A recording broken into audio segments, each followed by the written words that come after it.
episode of Extreme. My name is Zach. My name is Joey. Wait. Oh no, it's all Tom. Oh, All right, that was a good one, Adam. I didn't expect that one, did you? Yeah. Really flipped the script on us, didn't you? Student I becomes. was like, what am I going to do this time? Well, we'll never know what we did the first time because as we talk, I'm recording over it. Bye, old recording. That was such a good one too, Joey. I can't believe you missed that. It's too late to apologize. And welcome back, like we said. This is a podcast where we dig deep on your favorite video games, and we're still talking Star Fox 64. There's a lot to dig deep on, that's for sure. As always, which is kind of interesting, just given the format of Star Fox 64. Not too much on the gameplay side, but goddamn, there's still a lot to talk about. There's a lot of story too. There's a lot of passionate drama going on in the Star Fox universe. Absolutely, and we've made ourselves at home here now on Macbeth, and we're chilling in a train station tavern. So much drama, Macbeth. Yes, so much drama. Yeah. It's almost Shakespearean in the amount of dramas here. Zach, can you describe the parallel between Macbeth, the Shakespearean play, in this level? Ooh. What was Macbeth about? Why don't you break it down for us, Zach? Or did you not go to grammar school? Grammar school? You were like so close to making such a good singer. And just like just shat the bed real hard. Yeah. It was a rough night last night. Because you have failed to nail the landing on that insult, I will not even acknowledge it. I Much like approve most of this. things on the internet. Damn it. So, yes, we are at the Macbeth Train Tavern, recapping where we were before. We each went to, again, separate planets to cover more ground. I went to Sector X. Joey, where'd you go? I went to Solar. And Adam, where were you? I went to Zone S. Fantastic. And we had some very interesting times there, and I think since we left off at Solar last time, I feel like that's the appropriate place for us to get started. So, we were talking actually a bit about this after the first pint that we had, but how could you end up at Solar? It's an oven there. Out of the frying pan. I mean, what the level is called. We weren't even being reasonable. I feel like your R-Wing can only take 9,000 degrees. Good. I do believe that baby times. can only take up temperatures of up to 9,000 degrees. Yeah, and this really goes against all Star Fox, protocol too, because the number one thing is just not to mess up that R-Wing. I mean, that's the messes thing. up the R-Wing. That's a problem, because the constant thing of this stage is that it's constantly messing with that R-Wing. I know. It wasn't a good level for Pepe. I can tell you that. Yeah. Nobody was happy about this stage. No. Neither was a few of these other levels that we're doing. But we'll save that for a bit. Let's start with Solar. So, I mean, the fact that they linger on the fire effect at the beginning there, it's not a great idea after the fact. I mean, I'm sure it looked great in 97. You mean the spewing, giant flame thing? Like that giant flame wall in the beginning cutscene? Yeah. That looks like a JPEG cut out of a fire. Yeah. I mean, basically again, what it was. In 97, yeah, it's probably that exactly was what it was. But if you Smart, stare at though. it for too long now, the illusion just ruined is kind of broken. It's kind of like... You just ruined it for me. I mean, it's kind of like in Ocarina of Time, when they have the cutscene where they're talking about, and Hyrule burned to the ground, and Ganondorf was there, and then they have the same exact fire in the same cutscene. It's just... It's just a different context. It's the same fire JPEG, though. I think it's actually two JPEGs. Ooh. It's but JPEGs?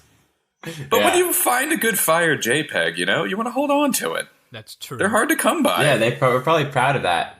Yeah, I would have been. Oh. I think I might have a better fire JPEG, but I think this one passes. But again, this was 1997, so I'm willing to give that a pass. Yeah. We were all happy. We were still just super excited about that dancing baby gif. So, I mean, like, finding fire gifs at that time, you know?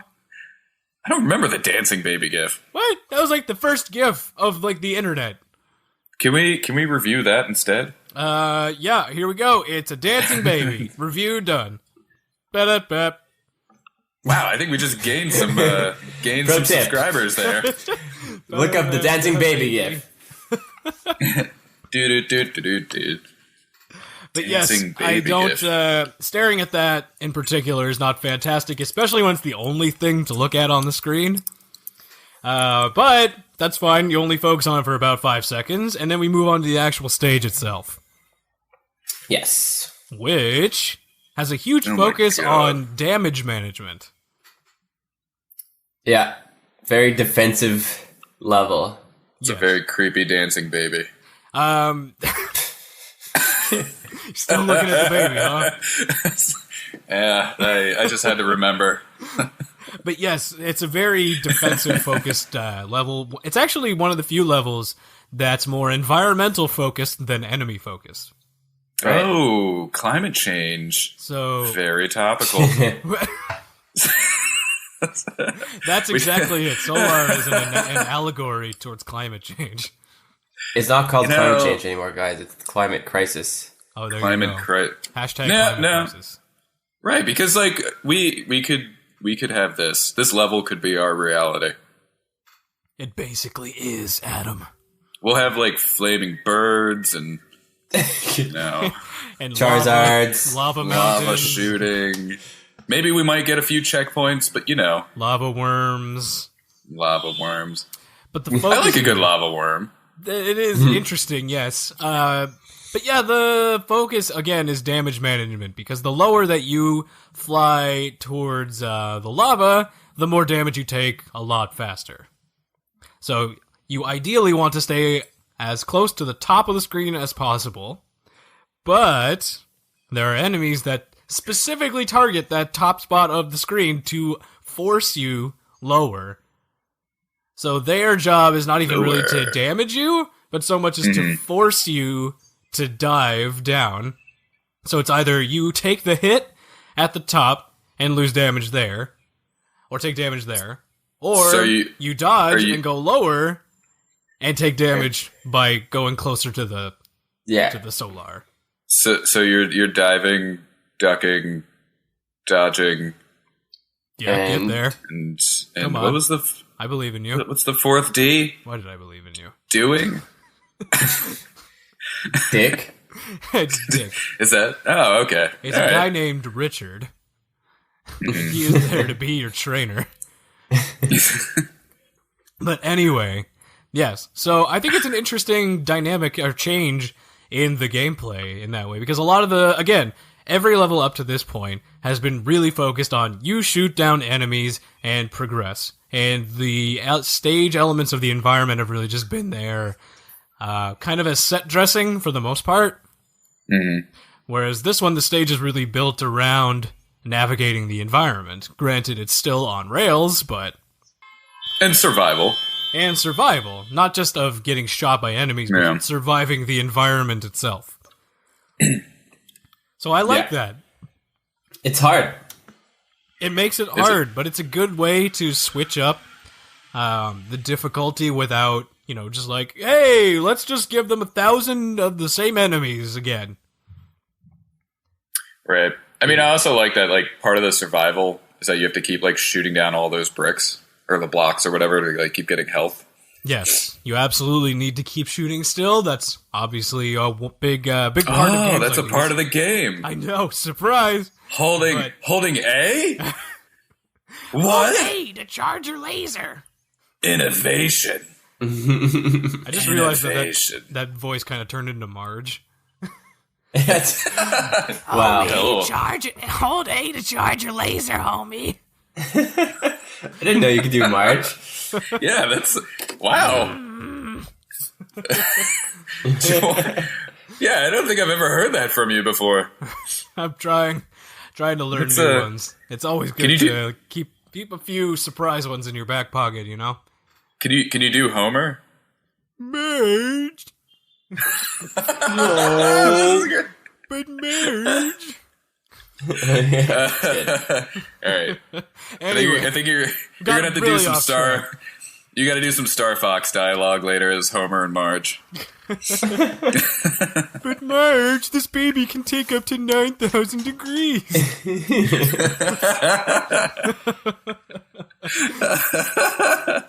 When I close my eyes, I see Homer doing that.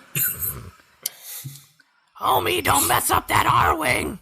Yeah, that's good. Oh, God. Okay, wait, we're getting very off track. Yeah, worth it. Worth it, indeed. But there's not a lot of clean variance in this stage. There's a lot of pain variance because the entire stage is pain. Basically. There's constant pain. You're never not taking damage. It's just about managing the damage that you're taking. Yeah. Yep. Even at the top of the screen, you're still taking damage. But yes, Adam, you're right. You need to destroy the lava rocks to get rings to refill your health. I'm glad that my point of view is taken seriously. Absolutely. And you know what? Funnily enough, now that we funnily enough, put it on the counter. All right. Since we helped Bill on Katina, he's here to help us out on Solar. Bill. Bill. Bill. And yes, so all he really does is clear out a few enemies, drop some items, mostly healing items, because that's all you need on Solar, just constant healing items. What was the backstory on Bill? Well, you were kind of drowning on Aquas, so you may have missed that part. You did a Bill backstory without me? We did. We did a Bilk story. What's wrong with you people? You can't just do that. I was left out. Look, we'll do a backstory this episode if you just shut up and let us move on. I don't even think I want to anymore. All right, go cry in your corner then. I love Bill, but wait, he's a bulldog? Okay. Why did I think he was a rabbit? So, like we said, a lot of the enemies on here are really forcing you down into the lava to take more damage. So the whole stage is about trade-offs. I think we said this about like 5 different ways, but it's about trade-offs. Like between a rock and a hot place. Literally. I like the fact that as soon as I was talking about Bill, you just politely transitioned enough where you made me feel stupid for talking. Thanks a lot, Zach. Wow. Yeah. I don't even remember very crafty. I don't even remember what we were talking about. I don't even think that happened. I think that was just all in your head, Adam. Yeah. I did. Let me go back and find out what happened. All right, review the tape. Hey, Adam. I'm Adam, and I'm a stupid idiot. Let's go back to the Homer Simpson one. That's where I think it started. Oh shit, Adam, you were right. Yeah, no. Oh yeah, look at that. You were right. What a surprise that was. Yeah, there you go. Let's talk about the boss of Solar. Yes. There's not a ton else to talk about, but, I mean, this is the enemy bioweapon? I mean, that's it. But Merge, this is the enemy bioweapon. Cowabunga! So its name is Vulcane. You know, like volcano. He has a name? These all have names. I didn't see the name pop up for this. Yeah! Well, it didn't pop up, but it is in the instruction manual. Right. Go back to the manual. So Classic. This is a weird one. It's like a fire monster. Basically. But it's like a bioweapon. It's like a fire monster praying mantis. But, you know, it's not really a great bioweapon, right? Because I just feel like Andros would probably want a bioweapon that can go to other planets. I feel like this one can only exist here. Yeah, I think that's kind of the point. I mean, The whole point of setting up bioweapons across these planets is as guards so that nobody can get to Venom. Right, but did you really need to go through this planet, though? Technically, no. Yeah. But he had a bioweapon on Aquas. He has a bioweapon on Solar. There's so many. So he has a ton of bioweapons. So always any path a you bioweapon. take, you're running into a bioweapon. Yeah, with those resources, why not just put a small little bioweapon everywhere, you know? Yeah. He's a scientist. He's a smart guy, Andros. He's a terrible landlord. Yeah, we got that. Yeah. Why did everyone vote for him? I don't know. He's been a terrible mayor. He kept saying stuff about building a wall in space. Oh, the space wall. That's what it was. To build a space wall. Yeah, he's very pro space wall, but it's not for the reasons that you think, Zach. Yeah. He just wants to keep everybody in so they can all be friends. Yeah, and the Titanians would pay for it. Yeah, the Titan. So let's talk about Vulcane, this giant monster. Why am I forgetting? Praying mantis. Praying mantis. You sure you just don't want to talk about making the lilac system great again? So you shoot the arms off of Vulcane, and it spews lava blood. It's very weird. But it's the only thing that bleeds after you destroy part of it. Is that what that is? I don't know. It's lava either blood? Maybe its blood is just lava. It's a lot of blood though. I know, it constantly keeps pouring out. Yeah, it's just a fountain. Yeah, it's like made of nice fountain. And after you destroy both of them, it doesn't even care. It actually may have made it stronger. Yeah.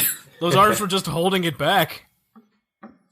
Because once it removes the arms, it does these spinning attack that basically creates a giant lava wave that is almost undodgeable. Maybe you should try that, Zach. Maybe if you take off your arms, you'll find out that you're not going to be held back so much. Well, could happen. You'll achieve your final form. Usually, my arms help push me forward, but no, maybe not really there to hold me back. Well, maybe we'll take them off on November 2nd. Was that when your we're all transition together. into talking about the charity? Ripping off arms? We'll rip off your arms for the charity. Yeah, you are awful at these transitions into talking about the charity. Paul, can you do something with that? Again, just strike two, buddy. You know what? We're actually going to take a break. I think that's a good. We're going to wrap time. on Solar, and then we'll talk about Sector X. Yes. All right.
And welcome back. Hey! My name is Joey. How come every time, whenever I say welcome back, most of the reactions are, hey. That's why I made it longer this time, because I realized it as I was doing it. I think it's Joey's catchphrase. So we're not going to Sector A, we're going to Sector X. Ah. Anyway, let's talk about Sector X. I was there, and there was apparently another secret weapon there. You were there. Yeah, just secret weapons all So over this the was place. where the last bioweapon is. And much like the other Sector Y, Sector X is just another combat zone. Yeah. So there is a similar style and feel to Sector Y. Similar background. Close to each other in the alphabet. Mm-hmm. Yes, very similar. Even the way the units line up. Actually, you know what? We haven't talked about this dynamic before in the game. I think I can talk about it now. There are points when the enemy formation forms into a large formation and kind of comes at you as a squad. Mm-hmm. And you can actually choose in that moment to pick apart the squad as it forms up to make them easier to deal with, or you can wait for them to fully form up and then destroy them all in one shot and get bonus hits, leading to your... What, with a bomb? To your overall high score. Yeah, with a bomb or a charge shot, and it adds extra hit counts to your overall score. Yeah. Right. So it's an interesting push and pull dynamic of do you want to be safer and take them out as they come, or do you want to be a little riskier and try and take them all out with one shot and get the bonus to try and get a high score? What theory do you subscribe to, Zach? With theory? Yeah. I mean, if you're trying to go for a high score, you want to keep them all on screen as long as possible. Okay, so you wait till they all form up. Well, the whole point of the game, aside from beating it, is getting a high score. Yeah. Because once you actually get a high score on a planet, you know it. A medal will show up on the planet saying that you have beaten the high score challenge. On that particular. I'm taking notes because on November 2nd, when we play games, we'll be playing Star Fox and trying to get a high score. See, wasn't that a better transitioning? You dick. That was not bad. Okay. That was and then we're gonna rip off Zach's arms. God damn, we were so close. Oh, fine, I'll give it to you. We'll talk about the charity right now. So yes, we are doing. So just as a reminder, we are doing a charity drive on November 2nd, all day. We will be streaming on Twitch.tv. And our handle is It's the Extreme. That's ITSTAGXSTREAM. And we'll be raising money for Child's Play, specifically under the Extra Life banner. And I'm just going to actually read something here from their website. Extra Life is one of the premier fundraising programs for Children's Miracle Network hospitals. And they raise funds and awareness for 170 member hospitals that provide 32 million treatments each year to kids across Canada and the U.S. All donations raised by this Extra Life charity event help to fund critical treatments, healthcare services, pediatric medical equipment, and charitable care. So please tune in on November 2nd and donate. Yep. We'd really appreciate it. Yeah, I'm really excited to work with them on this. It's going to be a great charity. Yeah, we're going to be all together. Yes, we're going to be all together in the same room. So mark it on your calendar, circle it, put it in highlighter, give it a high five. I don't know, whatever you do with calendars Post-it nowadays. notes? Post-it notes? Put it, Yeah, that's office supplies. Tattoo it to your wrist. Tattoo it to your elbow? Yeah, maybe that's a prize we're going to give out. A free... tattoo of the date. But that's a good segue. We will be doing giveaways, and we will be doing donation milestone incentives for stupid stuff. Very stupid stuff. If we hit these donation incentives, we will be doing fun extra activities. A lot of stupid things. Gotta tune in on November 2nd. And if you donate enough money, Joey will call your mom and tell her how good you are. I'll just do that anyway. Yeah, he just does it. He'll say how good you are. He's been calling my mom. I've already spoken to your mom. Yeah, thanks, Joey. No, I was talking to the listeners. Oh, you call my mom once a week. How is the collective listeners' moms doing? They were just like, "Who are you, creep?" I'm like, "It's Joey from the Extreme." And then they said, "What?" And you said, "Thank you, bye-bye." Yeah. So ask your mom about Joey. This went really off the rails again. But let's talk. Yeah. Let's get back on track. Sector X. Let's get back on rails with our on-rail shooter. Oh, There you go. Look at you, yeah. segues. I should. So the station here at Sector X has already been completely destroyed, which is funny because this is an outpost for Andros. So who destroyed Andros's base if not Star Fox? Ooh, was it Bill? Huh? I don't know, but there's a lot of foreshadowing as large robot arms crash through the stage at random points.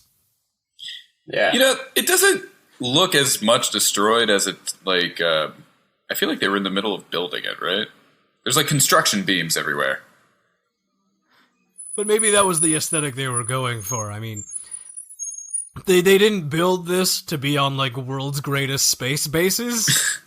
It didn't get... Like the new Netflix show that got picked up. It wasn't on, was it HGTV?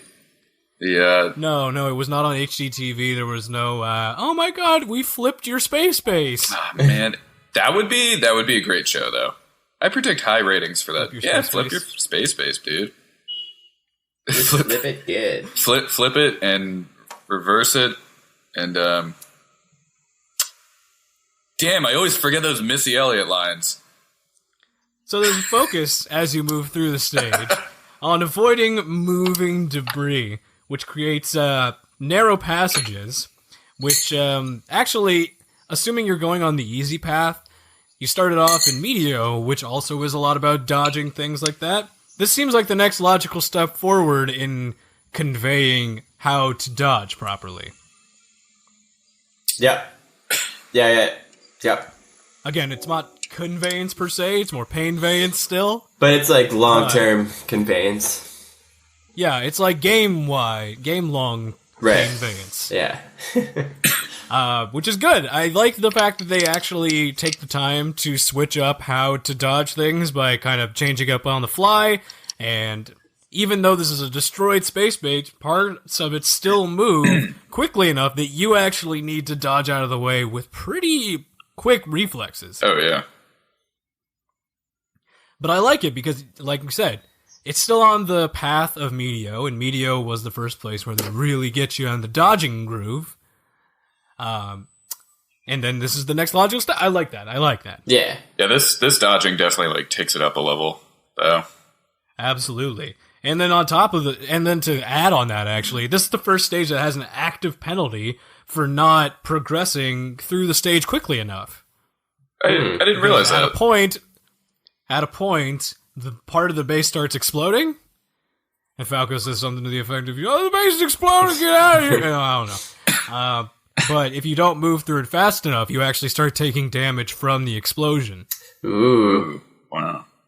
So, on top of the dodging, and again, this is the next logical progression from Meteo. Yeah. And then we actually get to the boss man. His name is Spyborg. Spyborg? Yes. Spyborg. With the most outlandish finger waggle. He has hands. I don't know how long the animators spent on making these finger waggles, but it was time well spent. Oh yeah. Reminds me of the hand from Super Smash Bros. Yeah. Yeah, it's kind of got a Master Handish vibe. Yeah. But it's just so, like, you see the movement of every part of the hand in such clarity that it's so well done. I don't know why. It's like mesmerizing. Yeah, someone spent, like, way too much time on that. Like, they got really, like, OCD about it. They articulated each of the joints so that it, like, really feels like it's moving. Like, it's got, like, a snake-like quality to it. Do you think, like, when he, like, presented it, you know, at, like, the big meeting, like, the show, like, you know, like, with their progress or whatever, like, anybody actually noticed? They were just like, Jerry, are you still working on Sector X? Are you still on that finger waggle? It's like, dude, we're already working on Venom. And it's like, no, I had to go back. I gotta fix up the Spyborg just a little bit more, and then Sector X will be done. Yes. It's exactly how it went. I spent 5 weeks on that finger waggle. That finger waggle is my Everest. Hey, maybe that guy like won an award for it, you know? And award for best finger waggle. It's hard to get a finger waggle, you know? A lot to Jerry. A lot of time and effort goes into those, you know? Mm-hmm. Yeah. We got to get on that finger waggle award show, though. Maybe we can host. No, we don't. But yes, the Spyborg. Let's talk a little more about the actual fight itself. So it's a corrupted robot that smashes, bashes, and throws shit at you. Yeah. I'm kind of getting a like HAL 9000 vibe to it. Yeah. They put the exact image. It's the eye, yeah. Almost, The eye, yeah. Can they... And it's like, where is the creator? It's got like, definitely like, I can't let you do that. Yeah. But if that's I'm sorry, Fox. But I can't let you do that, Star Fox. they have the eye. Oh, wait, they actually used that line for Wolf. Yeah, I can't let you do that, Star Fox. That's it. That's good, Wolf. Can you do it as Bart Simpson now? I don't know. Did we find your limit? So. Oh man. I pushed past my limits like Bruce Lee. Zach's voice is too low for that. My voice is... Yeah, I can't. I'm sorry. I'll do it. I'll try it later. The fans are waiting. So you need to dodge a lot of the finger waggling goodness. But funnily enough, this stage actually has a moment in it where if you don't beat it fast enough, you end up having to go to a completely different stage. What? Because if you take too long to defeat the Spyborg, Slippy shows up out of nowhere and it's like, don't worry, I want to help. And then the Spyborg just smashes his ship into Titania. Yeah. Right. And then you have to go do Titania. I hate that level. Okay. You don't get a choice. You have to go do Titania. That's Nice. mean. So it's interesting because it's like one of the first cinematic moments where it's like you have to go to this area, and one of the first ones where they actually show damage to the Star Fox team if something goes wrong. Right. I like that. Yeah. I think it's kind of adds more to the cinematic element of the game itself. A bit of plot, bit of story. Yeah. But then that's about it for Sector X. Mission accomplished. Woo. Yeah.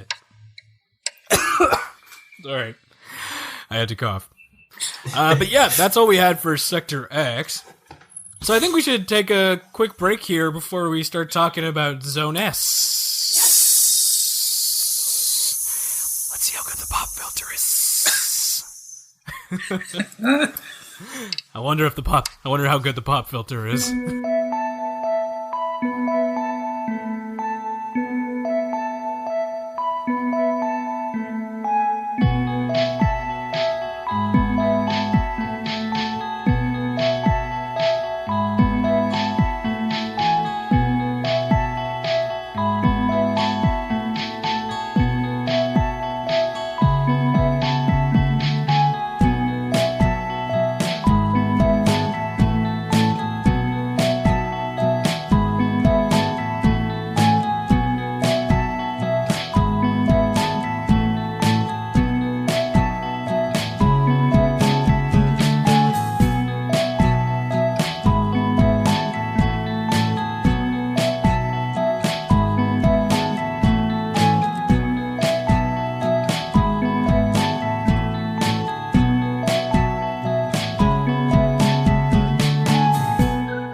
Are back. I am recording. I hope that everybody else is also recording. Yeah, I'm recording.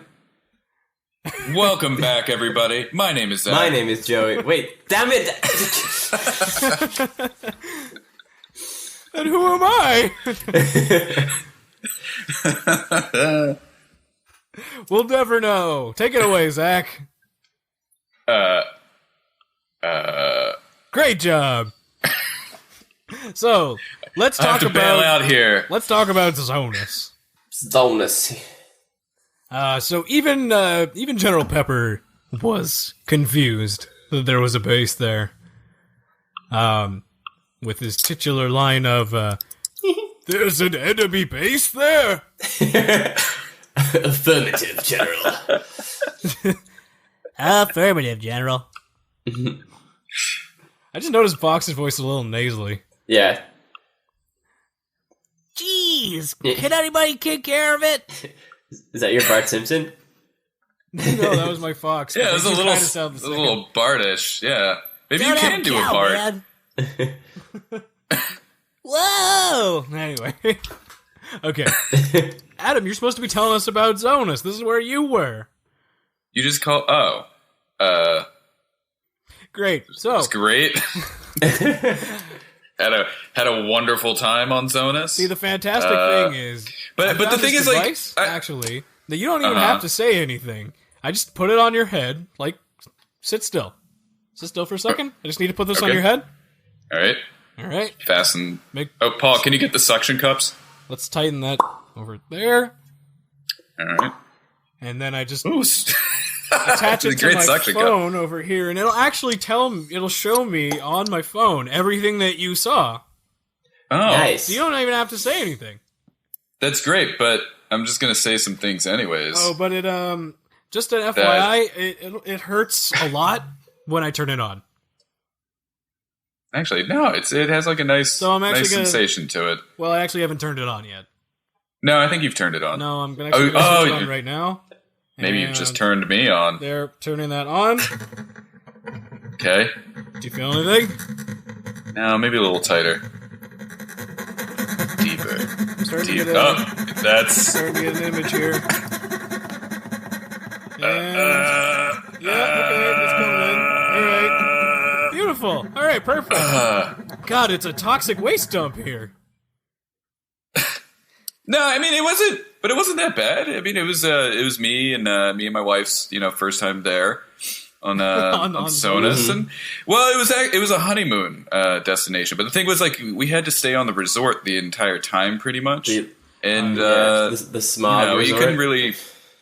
Yeah, yeah. That's the only But, place that was clean. she wasn't too thrilled with it, but the discount we had on that was great. It was great. I'm sure there was a deep discount considering it's a toxic waste dump right now. Yeah. Well, I mean, come on, it's developing. All right. Funnily enough, this is a different. Again, they switch up the gameplay style again, not quite in the on rails section because it's still on rails, but in what you're focusing on. Because now it's ostensibly turned into a stealth game. Yes, basically. Yes. A stealth game? Yeah, you need to avoid these searchlights to avoid detection. Another and if you avoidance level. Yes, but this one you can actually destroy the searchlights as well to continue moving forward. Nice. Otherwise, you are overrun with Venomium forces, so the level gets abhorrently harder. But again, if you're aiming for the high score, it might not be a bad idea to call in the reinforcements. Ooh. Yeah. So again, Good strategy. how do you want to play the stage? Because again, the stages are still focused on high score challenges, and you Right. get those by destroying enemies. And if this calls in more enemies, maybe it's a good idea. Maybe. Can you explain your theory again, Zach? The theory of everything. The theory of everything. So you need to. So you got to hit more enemies to get a higher score. Yeah, so that's basically the theory of everything. Wow. Okay. All right. That can be literally applied to almost anything. I could subscribe to that. You have a problem? Get a high score. You having trouble in school? Get a high score in school. That one makes sense. Yeah, having trouble in real life? Get a high score in real life. Yeah. That's I read that on a poster once. Nice. The level, All I want right. to talk about the level design of Zonus. The level is designed in such a way that you actually feel like this used to be like a naval-based planet / naval-based economy. Right. That's been kind of like overturned by Andros and his forces. Again, climate change. Yeah, there are barges and oil rigs all over the ocean, and it kind of tells a story. Again, maybe there's a lot more climate change stuff in here than I originally thought. Yeah, I'm noticing a lot of that. You know, this is it's all about The themes are just saving the environment here. Yeah. You know what else I'm noticing is Cat. Cat's here. Cat is now here. Wrong cat. Different cat. Cat is an acquaintance of Falco's, and we'll talk a little bit more about her in a minute. But very much like Bill, kind of pops in out of nowhere, little banter back and forth with the Star Fox crew, and then she helps to destroy some of the searchlights, and basically just helps you out throughout the stage. Yeah. That's nice of her. And she's also a cat. And she's also a cat. Oh, look, female Oh, character. no way! And the first female pilot. The only female character in the game. Oh. Okay. I was thinking back. Really, the only female character? I think so. I'm pretty sure. It was 1997. Apparently, there were no women in 1997. I don't Or know. maybe there was just one. Yeah. There was one woman, And she did the voice for Cat. and she was a cat. And she yeah. They found a lady cat. But yes, our second ally in the fight that is not part of our main crew, Cat Monroe. Nice. But I also really like her musical stinger whenever she comes in. Can we like play that right now? It's like 2 seconds. I feel like we can find that and play that. All right. Do you just want to hum it, Joey? I'm looking for it. I thought Paul was going to do it because I mean he's the editor. Okay, Paul. do No, it. Joey had... I mean, you can try it, but I'm just going to keep going. Yeah, take out your kazoo, Joey. Let's hear it. I do have a kazoo. And of course you do. Of course, Kazoo. Or you knew I'm the great Kazoo. Anyway. Kazoo know me so talk well. about- What? Kazoo know me so well. Let's do an internet backstory on Cat.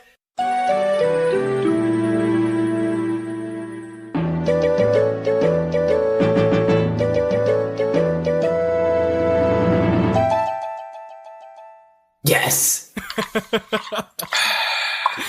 Oh, that was beautiful. All right. I had to. The pun was so powerful that we had to transition into an internet backstory. Just had to take that right turn into it. Let's talk about Cat Monroe, the female feline acquaintance of Falco Lombardi, both having a past history together as colleague pilots, but it has never been revealed what they used to do, save that they were both in the Hot Rodders, and they have never been romantically involved. The Hot Rodders? The Hot Rodders. Cat Monroe is not an official member of the Star Fox team, but she'll lend a blaster when it suits her, secretly wanting to join so she can fly close to Falco. Like him, she is very cocky, but in a feminine way. Hey, I'm just reading it, alright? Such as deliberately flirting with Fox to get Falco's attention, even joking after he insulted her that she would never fly with him again. The Canarian Army has been monitoring Kat's activity for years and regarded her as a nuisance, but acknowledged that she was on the Cornarian side in the war against Andros. Alright, well, I'm glad they acknowledged that. Yeah. Yeah. That's nice to be acknowledged, you know? Let's talk a little. There's a little bit of extra notes here at the end. Some interesting facts. Kat's role was presumably transferred over from Miyu due to the original cancellation of Star Fox 2. And in Star Fox Zero, Kat even has an earring in her left ear resembling Miyu's character design. And in Japanese, her name is Kiyato Monroe. Yes, Kiyato Monroe. Yeah. And her unrequited crush on Falco is ironic, as in real life, cats tend to eat birds. I like how they threw that in there. It's a beautiful little piece of information there. And there's a ton of other information here, but if I went through it all, this would be over an hour long, so I'm just going to say that's the end of this internet backstory. Internet backstory. Okay. Sweet. That was a great internet backstory. Yeah. I enjoyed that. So let's keep talking about Zonus. So as you move through the stage here, they changed it a little bit by having rudders that you need to shoot to open gates. You know how keys used to open doors? No, that's wrong. It's rudders. Rudders open doors. Cool. Behind these doors are power-ups and more lights. So again, if you want to get that completion bonus of making sure you... What? I could never get it. Like, again, because I was, like, playing this on my, like, computer. It was so hard to, like, aim for all of those. I mean... And I never got the feeling of completion. You know? Playing on original hardware so that nobody gets sued for illegally using games. Well, you do own the game, so that's fine. I don't think I do. Let's not admit to a crime on a podcast. We all own Star Fox. We all do own Star Fox. We all own it. That was a joke that I didn't own it. I actually own it. Cool. Paul, maybe you edit that part to make it sound like Adam's not an idiot. Do you think the Canadian authorities are listening to this? Like when I come over for the November 2nd charity, 1000%. I actually sent it directly to them. You think I sent it to the CSA? Toronto Customs? They're just like, well, I heard that you didn't actually own Star Fox, so gonna have to take you to jail, guy. So sorry about this, buddy, but you don't own the Star Fox game. And look, there's we'll have to only put you in the Moose prison. There's only two things we don't let in Canada, and the first one is keeners. We don't like keeners here, and we don't like people that pirate Star Fox. That's it. You go and get out of here. Yeah. Zach, that's not even a Canadian accent. That was more Midwestern. What are you doing? What are you talking about? Who are you? They're from Alberta. Or Manitoba or something. Yeah.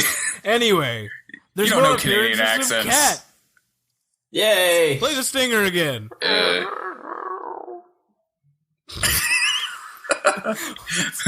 Was that Cat? Oh my god, is there an actual cat in here? What do you have to say about this level, Cat? Make way for Cat! That's what she has to say. So she ends up showing up 3 times. Yeah. You have to. The second time you save her from enemies, and she's like, "Oh, thanks, handsome," and hence the flirting with Fox. And then she destroys some tanker cargo. That's which it. is cool. No. Yeah. Let's talk about the boss. The boss is cool. Let's talk about the boss, the Saru Marine. The Saru Marine. Yeah. The Saru Marine. What? The Saru Marine? Saru Marine. Saru Marine. Saru Marine. The Saru Marine. This is an interesting boss. So let's talk about it a little bit. So it shoots out explosive barrels, it shoots out cannonballs, and it shoots out a giant spike ball and chain. Yeah. It's literally like fighting a moving like arsenal. Yeah. It's just constantly shooting barrels at you too. Yes, so it has damage coming at you from below into a vertical column. It has the cannons coming directly at you, and then the cannonball, which takes up maybe a good quarter of the screen. Oh, jeez. So, Yeah. and then on Just top of that, you can't actually damage it with anything but bombs. It kind of looks like a spinning JPEG now that I take a look at it. That's not a It's like thing. a dancing baby. My God, this isn't a submarine; it's a dancing baby. How could we How be did so we not know? stupid? Quick, turn this around! Turn this baby boat around! So yes, you can only defeat it with bombs, and then on top of that, even if you do destroy part of the ship, they can use the crane to actually pick up more submarine pieces and affix it back to its body and basically heal itself. Yeah. So not only do you need to destroy a piece of the body, you need to quickly destroy that crane so that it can't heal itself. So this is probably one of the hardest boss fights that you have to deal with. One of them. It's a lot of. How is it healing itself? It's affixing a new piece. For Oh, the I see. submarine. Yeah. It's like a modular submarine, you know? Yeah. Yeah. So The ocean is just filled with submarine arms. Holy shit! Okay, we only been talking for over 50 minutes. I know. Okay, let's wrap it up there. My God. All right. All right. That's all we have for Zonus. And thank you all so much for listening. I know this was kind of abrupt, but we have got to go. Yes. So again, Do. if you want to reach out to us, you know how. Our email, it's the Extreme, that's ITSTHEXSTREAM @gmail.com. And don't forget, our charity event on November 2nd to raise month for Child's Play through the Extra Life charity event is on November 2nd. So tune in to our twitch.tv channel, It's the Extreme, all one word. And Yes. And I just want to quickly, thank our sponsors. Of course, the Dancing Baby GIF. And there you go. We had one sponsor. Just That was Dancing it. Baby GIF. Yeah. But it's making a comeback. Clearly. It really is. Yeah. Can I go now? Zach? Did you just leave, Zach? Zach! Sorry, Zach! I caught the train. I'm seeing you guys later. Okay. I guess we'll get the next that how one, we Adam. Yeah, that wasn't cool. You know what? Maybe we will take off his arms on November 2nd. No. On that note, goodbye. Goodbye.